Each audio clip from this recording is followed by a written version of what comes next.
Avril dernier, le président Emmanuel Macron soufflait un peu au micro d'un journaliste de France Télévisions que la France pourrait, d'ici le mois de juin, reconnaître officiellement l'État palestinien. Puis finalement, le président a décidé de tempérer. Il a ajouté une liste d'exigences, par exemple que le Hamas quitte la bande de Gaza. Et puis le mois de juin est passé et pas de reconnaissance en vue. Et puis, volte-face, ce 24 juillet 2025, dans un long tweet accompagné d'une lettre, il annonce que la France reconnaîtra officiellement l'État de Palestine à l'Assemblée générale de l'ONU en septembre prochain. Et puis la France deviendrait donc le premier pays majeur du G7 à reconnaître un État palestinien, rejoignant une liste de 140 pays déjà engagés. Pierre, on a beaucoup parlé au conditionnel avant ça, qu'est-ce que ça pourrait donner etc. Maintenant que c'est un peu plus concret, rappelle-nous déjà, surtout en ces temps de guerre génocidaire qui devient beaucoup plus dur sur le front de l'humanitaire, on en a parlé aussi, mais explique-nous pourquoi c'est une décision importante. D'abord, c'est une décision importante, comme tu l'as dit, parce que la France est non seulement pays membre du G7, donc les principales puissances économiques mondiales, mais également membre du Conseil permanent du Conseil de sécurité de l'ONU. Donc c'est pas une petite affaire, et on sait qu'en Europe, la prise de position de la France risque d'entraîner aussi un certain nombre d'autres pays qui n'avaient pas les moyens ou le courage politique de faire de même, alors que d'autres pays avaient déjà pris cette décision, notamment l'Espagne et l'Irlande, plus la Norvège et la Slovénie.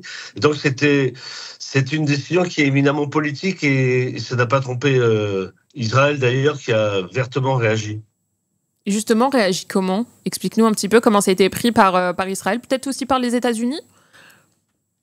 Aussi par les États-Unis, évidemment, les États-Unis qui accompagnent totalement le plan de Netanyahou et d'Israël sur la Palestine. Je crois qu'en fait, cette décision d'Emmanuel Macron de dire publiquement qu'il allait reconnaître, que la France allait reconnaître l'État de Palestine, a permis de faire sortir le loup du bois. C'est-à-dire que jusqu'à présent, Israël expliquait toujours que c'était compliqué, que c'était dangereux, il mettait des conditions, etc. Aujourd'hui, c'est non. Israël dit non à un État de Palestine. C'est même pas à des conditions. Il n'y a pas d'État de Palestine, et ça n'est même plus la question du Hamas qui est posée. D'abord parce que le Mahmoud Abbas, le président palestinien, s'est engagé à ce que le Hamas ne participe pas à un quelconque gouvernement.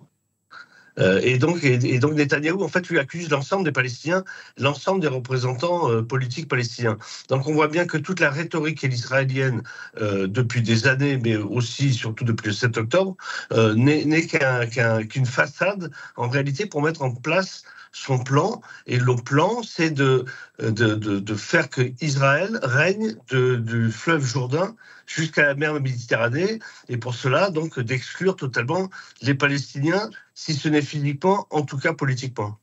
Ce qu'on a compris, c'est que l'important, c'était un peu d'ouvrir une voie, que les pays, pour l'instant, du G7 étaient très frileux. Il y a quand même une liste de 140-150 pays qui reconnaissent l'État de Palestine.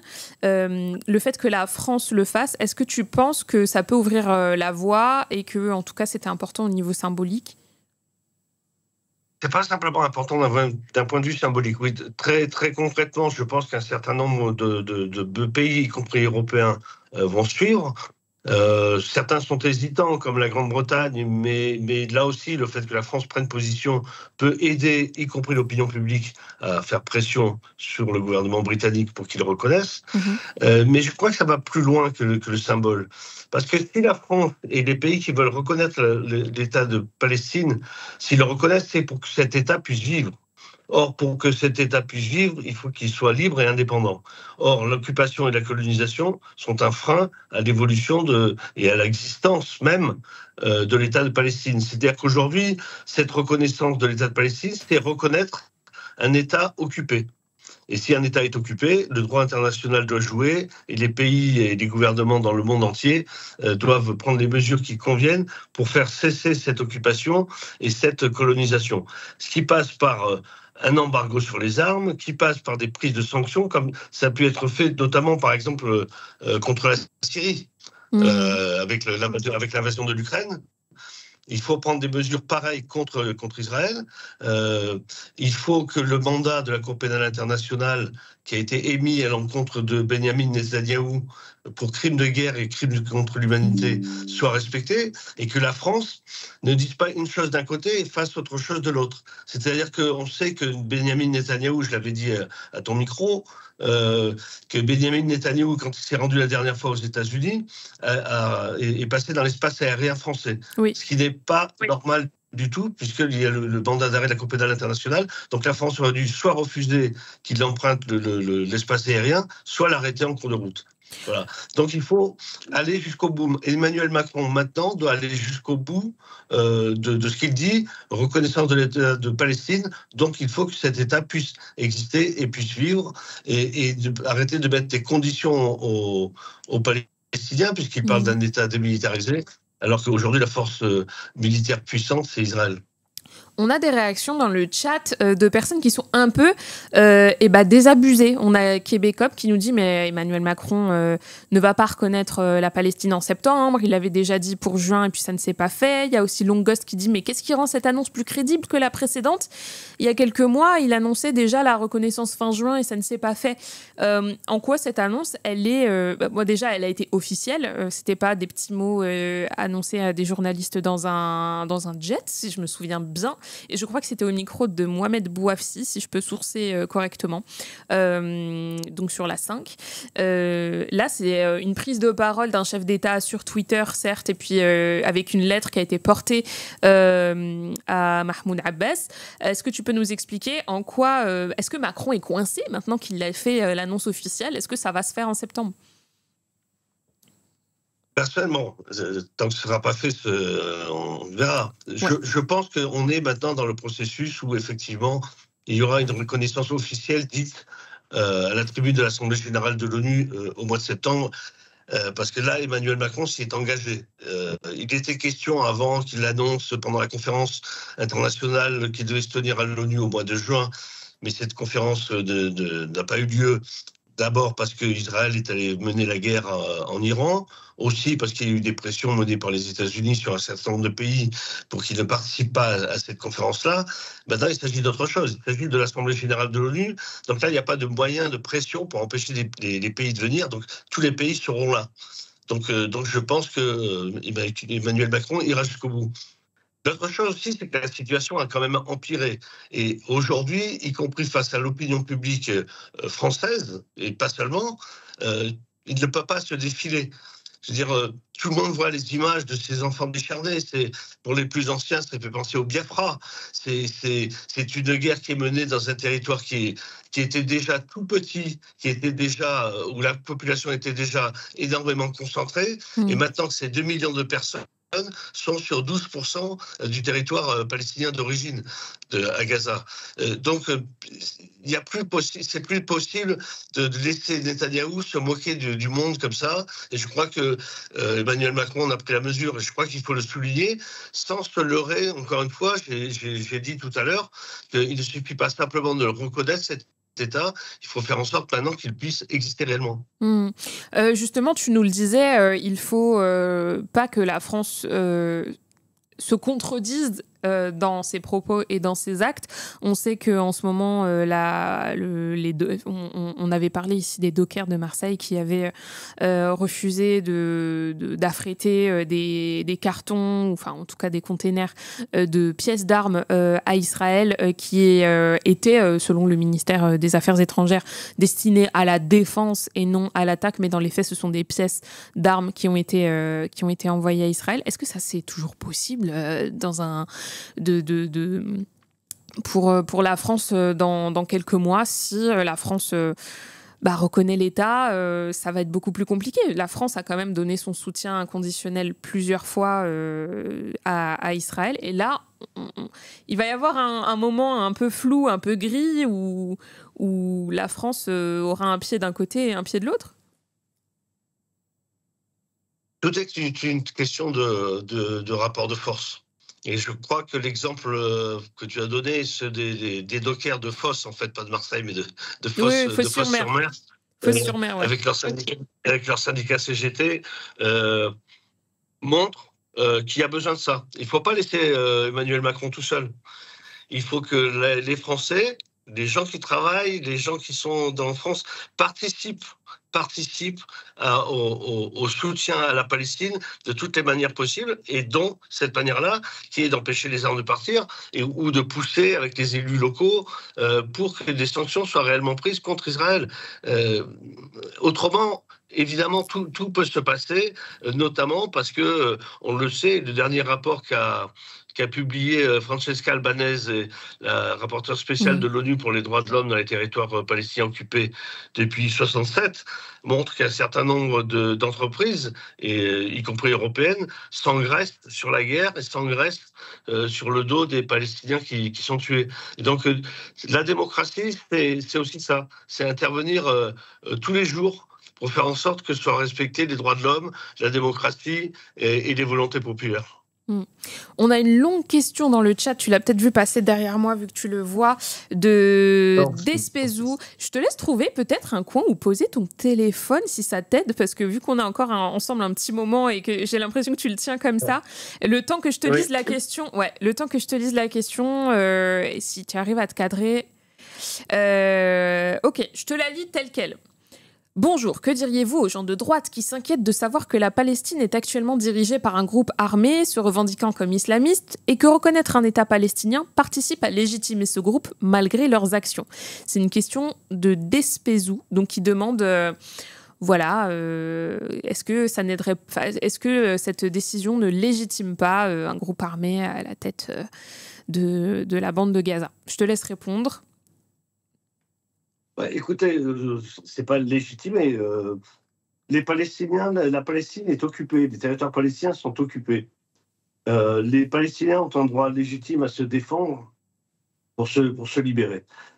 Si aujourd'hui le Hamas a pu prospérer et est devenu fort, c'est parce que toutes les tentatives qui ont été faites auparavant, notamment par le Fatah et par l'OLP, par l'Organisation de libération de la Palestine, ont échoué parce qu'Israël, en réalité, ne veut pas d'un État palestinien, et Israël poursuit la colonisation, l'occupation et fait vivre les Palestiniens dans un état d'apartheid.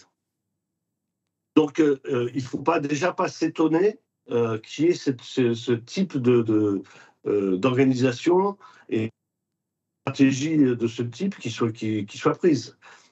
Si on n'en veut pas, si on ne veut pas de ça, c'est pas simplement en les éradiquant. Le meilleur moyen, la meilleure sécurité pour Israël aujourd'hui, c'est la création d'un État de Palestine. Parce que les Palestiniens, c'est comme tous les peuples du monde entier. Les Palestiniens ne veulent pas la guerre. Les Palestiniens veulent vivre tranquillement, ils veulent élever leurs enfants. Ils ne veulent pas voir leurs enfants mourir à 5 ans, 6 ans, 7 ans de faim ou sous les bombes israéliennes. On peut aussi préciser que le gouvernement israélien est lui-même un gouvernement d'extrême droite et fortement militarisé, sans faire de parallèle bien sûr, mais enfin voilà, si la question c'est aussi des gouvernements extrémistes, est-ce que tu peux rappeler un petit peu à quoi ressemble le gouvernement de Netanyahou ? Oui, mais le gouvernement Netanyahou, c'est basé sur une coalition dans laquelle au centre se trouve le Likoud, donc le parti de Netanyahou, qui est un parti de droite extrême, et dans lequel se sont agglomérés des partis religieux orthodoxes, d'ailleurs, parce qu'on parle du parti religieux palestinien, mais le parti Chasse est un parti religieux orthodoxe juif qui participe à la coalition. Maintenant, ils font pression pour partir au cas où, etc. Et plus les partis suprémacistes juifs et kahanistes, donc l'extrême droite de Bezalel Smotrich et Itamar Ben-Gvir. Mais la colonisation et l'occupation n'ont pas commencé avec ce gouvernement. Ça fait plus de 50 ans que ça dure. La stratégie de Netanyahou, maintenant, c'est d'aller jusqu'au bout et de prendre l'ensemble des territoires. Mais on n'est pas loin de tout ce qui s'était fait auparavant, malheureusement, parce que même les accords d'Oslo n'ont pas amené la libération des Palestiniens.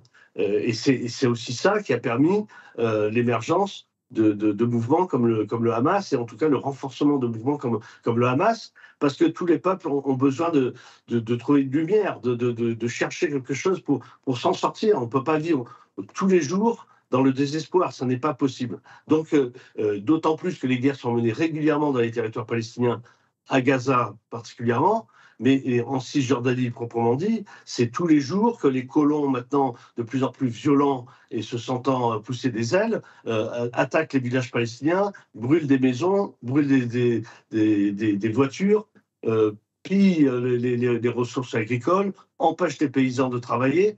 Donc, je ne sais pas si si nos auditeurs là, peuvent comprendre la colère que ça peut provoquer chez les Palestiniens, surtout quand, a priori, il n'y a pas d'issue. Voilà. Donc, le fait qu'il n'y ait pas d'issue peut provoquer des tendances extrémistes, évidemment.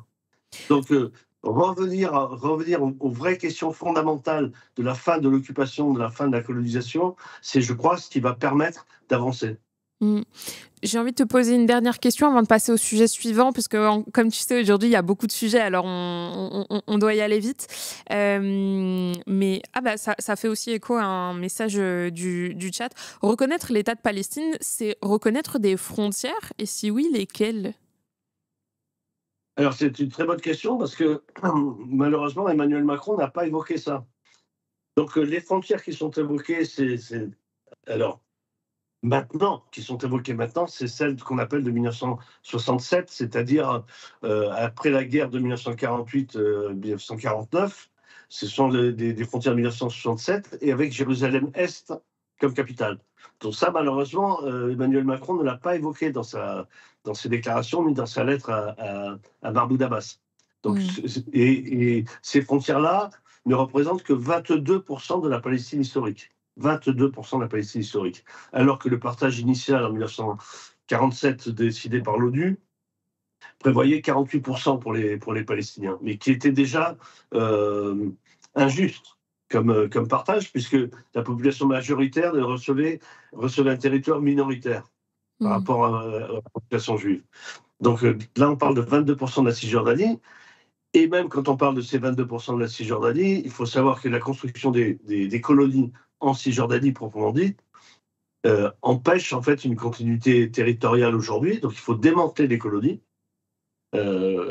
et faire en sorte que l'État palestinien puisse rayonner réellement sur son territoire. Or, sur ces 22%, 63% sont toujours dans les mains israéliennes, de l'armée israélienne et du gouvernement israélien. Ouais, c'était une bonne question. Merci, mademoiselle Serena, de nous l'avoir posée. Peut-être une toute dernière avant de passer à Georges Ibrahim Abdallah. On nous demande, est-ce que ça voudrait dire un retrait des colonies de Cisjordanie, en tout cas la reconnaissance de la France par l'État palestinien, est-ce que ça voudrait dire que ce serait une demande de la France? Et j'ai même envie de poser la question très concrètement. Ça voudrait dire un ambassadeur français qui serait sur place? Ça voudrait dire des relations diplomatiques entre l'État de Palestine et la France? À quoi on peut s'attendre si jamais la Palestine est reconnue par la France en septembre prochain? Oui, on peut s'attendre à tout ça, évidemment. Ce sera des échanges diplomatiques, mais le vrai problème, c'est que c'est une reconnaissance juridique d'un État de Palestine qui n'aura pas dont la capitale est occupée, Jérusalem-Est est occupée, et dont le territoire est occupé. Donc tout ça est très compliqué. Donc évidemment, on peut penser qu'il y aura des échanges diplomatiques, mais le plus important, c'est quelle bataille va être menée à ce moment-là, puisqu'on ne parlera pas simplement de discussions entre Israël et un mouvement de libération nationale comme l'OLP, mais d'Israël avec un État de Palestine. Donc, je crois que c'est surtout ça qui va être déterminant. Après, la question des colonies, évidemment qu'il faut que cet État de Palestine ne pourra pas vivre tant que l'occupation durera. Et l'occupation existe pour qu'il y ait des colonies dans les territoires palestiniens. Donc, vous voyez, tout se tient en réalité. Donc, c'est exiger, le droit international condamne l'érection de colonies dans les territoires palestiniens. Donc, soit elles sont démantelées, soit il y a un statut qui est donné qui permette aux Juifs qui veulent rester en Palestine de le faire. Les cas s'étaient aussi produits avec l'Algérie après 1962.